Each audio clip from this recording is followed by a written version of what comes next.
Hello friends, అందరూ బాగున్నారా? చాలా రోజులైందంటే తిరుపతి వచ్చి.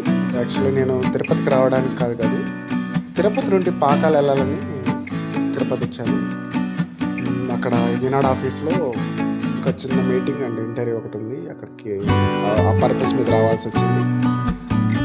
బస్ స్టాండ్కి అయితే దగ్గరలో ఉన్నాను. బస్ స్టాండ్ లోపలికి బస్సు అయితే వెళ్తుంది. సో అక్కడ నుంచి ఇంకా ఒక 40 కిలోమీటర్స్ బయలుదేరాల్సి వస్తుంది. ఇప్పుడే బస్ అయితే ఆర్టీసీ బస్ స్టాండ్లోకి ఎంటర్ అయింది.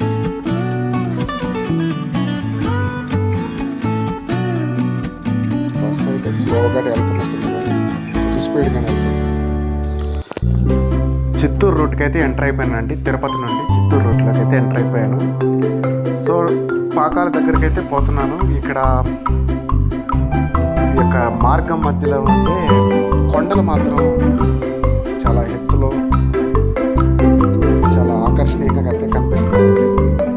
నేను లెఫ్ట్ సైడ్ కూర్చున్నాను కాబట్టి నాకు వన్ సైడ్ మాత్రమే నేను కొండలు చూపించగలను. అటువైపు అయితే చూపించలేదు. అటువైపు కూడా కొండ.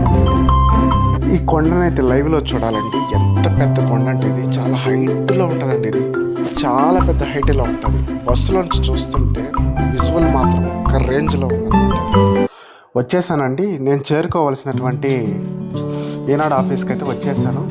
ఒక మంచి బ్యూటిఫుల్ లొకేషన్లో అయితే ఈ ఆఫీస్ అయితే లొకేట్ చేయబడింది. బాగుందండి ఆఫీస్, చాలా అందంగా ఉంది. ప్యూర్ వైట్తో అయితే ఆఫీస్ అయితే బాగుంది.